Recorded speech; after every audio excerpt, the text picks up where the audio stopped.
Hello বন্ধুরা, বিন্দুস কিচেনে আপনাদের সবাইকে স্বাগত। আজকের আমার রেসিপি হচ্ছে পেঁয়াজ কলি দিয়ে কুচো মাছের চচ্চড়ি। রান্নাটা সাধারণ হলেও কিন্তু খেতে খুবই সুস্বাদু। আর যারা ছোট মাছ খেতে পছন্দ করেন তারা তো এটা পছন্দ করবেই। এই রান্নাটা বানাতে আমি নিয়েছি পেঁয়াজ কলি, নিয়েছি আমি মূলো, বেগুন লম্বা করে কেটে নিয়েছি, আলু, আর সাথে নিয়েছি 4-5টা কাঁচা লঙ্কা।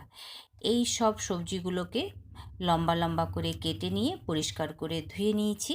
এই রান্নাটা খুবই সাধারণ আর খুবই সহজভাবে বানানো যায়। এটা কিন্তু সাবিকি রান্না আর সম্পূর্ণ বাঙালিয়ানা। কুচো মাছ আমি নিয়েছি 300 গ্রাম। পরিষ্কার করে ধুয়ে বেছে এটাকে আমি নুন হলুদ দিয়ে মেখে রেখে নিয়েছি। কড়াই বসিয়ে দিয়েছি, দিয়ে দিয়েছি পরিমাণ মতো তেল। তেল গরম হয়ে গেছে। এইবারে এই তেলের মধ্যে আমি দিয়ে দিচ্ছি মাছ। মাছগুলো কিন্তু আমি অল্প অল্প করে দেব, আর খুব কড়া করে, যেটাকে আমরা বলি মুচমুচে, সেই রকমভাবেই ভেজে তুলে নেব। এক পিঠটা হয়ে গেছে, আমি এইটাকে উল্টে দিচ্ছি। উল্টে পাল্টে খুব ভালো করে মাছটাকে আমি মুচমুচে করে ভেজে নেব। আর মুচমুচে করে ভাজলে খেতেও বেশ ভালো হবে। দেখুন মাছটা আমার ভাজা হয়ে গেছে। এবারে এটাকে আমি তেল ঝরিয়ে তুলে নিচ্ছি। দেখুন মাছটাকে আমি তেল ঝরিয়ে তুলে নিলাম। কতটা মুচমুচে হয়েছে দেখেই বোঝা যাচ্ছে। এইবারে ওই তেলের মধ্যে আমি সমস্ত মাছগুলোকে একই রকমভাবে ভেজে তুলে নেব।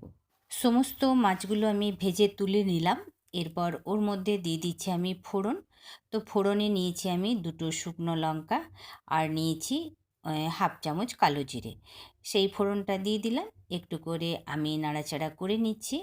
আবার ওর মধ্যে দিয়ে দিলাম ছোট একটা পেঁয়াজ লম্বা করে কেটে নিয়েছি, সেই পেঁয়াজটা দিয়ে দিলাম। পেঁয়াজটা দিয়ে একটুখানি আমি পেঁয়াজটাকে ভেজে নেব। আধা ভাজা হওয়া অবধি পেঁয়াজটাকে আমি ভাজবো। পেঁয়াজটা আমার ভাজা হয়ে গেছে। এরপর এর মধ্যে দিয়ে দিচ্ছি আমি আলু, আর সাথেই দিয়ে দিচ্ছি মূলো। আলু মূলোটা একটু শক্ত সবজি, তাই এইটাকে আমি একটু আগে ভেজে নেব।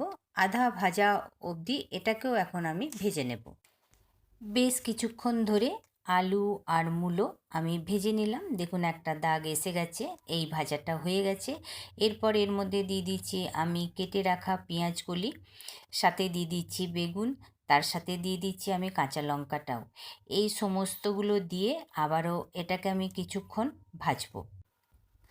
সব সময় ছোটো মাছের ঝাল, ছোটো মাছের টক, ছোটো মাছের চচ্চড়ি এটা না খেয়ে কখনো কখনো এই রকম বানানো যেতে পারে।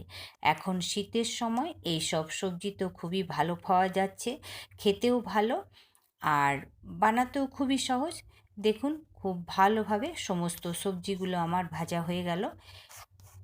এরপর এর মধ্যে দিয়ে দিচ্ছি পরিমাণ মতো হলুদ গুঁড়ো, আর সাথেই দিয়ে দিচ্ছি আমি স্বাদ মতো নুন। নুন হলুদ দিয়ে আবারও এটাকে কিছুক্ষণ আমি ভাজবো বা কষিয়ে নেব। কিছুক্ষণ আমি সবজিগুলোকে খুব ভালোভাবে কষিয়ে নিলাম। এরপর এর মধ্যে দিয়ে দিচ্ছি আমি অল্পখানি চিনি, আর সাথেই এখন আমি দিয়ে দিচ্ছি এর মধ্যে 1/2 চামচ ধনে গুঁড়ো।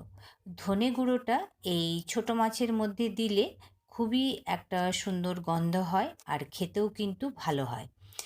আবারও এই চিনি আর ধনে গুঁড়োটা দিয়ে একটু বেশ কিছুক্ষণ কষিয়ে নিলাম। এরপর এর মধ্যে দিয়ে দিচ্ছি একটা টমেটো লম্বা করে কেটে নিয়েছি।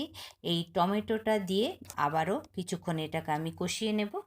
কাঁচা লঙ্কা দিয়েই এই রান্নাটা হবে, তাই আমি কোনো লঙ্কা গুঁড়ো ব্যবহার করছি না।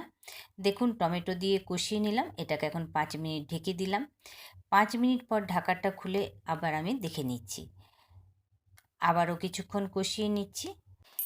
কম আঁচে ঢেকে ঢেকে রান্নাটা যদি করা হয়, তাহলে রান্নাটা সিদ্ধ সবজিগুলো ভালো হবে, আর রান্নাটা কিন্তু খেতে খুবই ভালো হবে। দেখুন খুব ভালো করে কষিয়ে নিলাম। খুব ভালো করে কষানো হয়ে গেছে, দেখেই সবজিগুলো একদম মনে হচ্ছে নরম হয়ে এসছে। এবারে এর মধ্যে আমি দিয়ে দিচ্ছি মাছগুলো। মাছগুলো দেওয়ার পর কিছুক্ষণ এটাকে কষিয়ে নেব।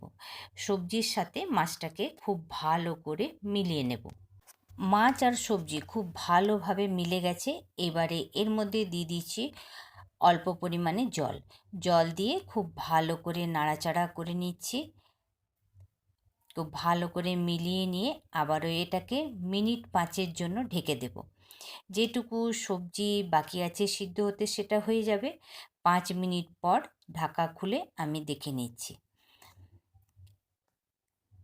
একটুখানি জল তো রয়েছে, আবার নাড়াচাড়া করে দেখে নিচ্ছি। যেটুকু জল রয়েছে এটা কিন্তু খোলা অবস্থায় এটাকে কষাতে গেলে এটা শুকিয়ে যাবে। আলু বা বাকি সবজিগুলো খুব ভালো করে সিদ্ধ হয়ে গেছে। এইবারে এটাকে আমি ভালো করে কষিয়ে নেব জলটা শুকানো অবধি। সবজিটা খুব ভালো করে কষানো হয়ে গেছে, সমস্ত জলটা শুকিয়ে গেছে। এই রান্নাটা কিন্তু শুকনো শুকনোই হবে। রান্নাটা কিন্তু আমার একদম রেডি। এবারে এটাকে আমি একটা বলে নামিয়ে পেঁয়াজকলি দিয়ে ছোটো মাছের চচ্চড়ি আমার রেডি। একটা বলে আমি নামিয়ে নিচ্ছি। আজকে এটা আমি লাঞ্চে বানিয়েছি। তাহলে বন্ধুরা, আমার এই রেসিপিটা আপনাদের কেমন লাগলো? আমার এই রেসিপিটা যদি আপনাদের ভালো লাগে তাহলে বিন্দুস কিচেনকে লাইক সাবস্ক্রাইব অবশ্যই করবেন, আর অনেক অনেক করে কমেন্ট করবেন, অনেক অনেক করে শেয়ার করবেন। আর ভালো লাগলে একবার অবশ্যই বানিয়ে দেখবেন। আবারও আপনাদের সাথে দেখা হবে নতুন নতুন রেসিপি নিয়ে। ভালো থাকবেন, সুস্থ থাকবেন।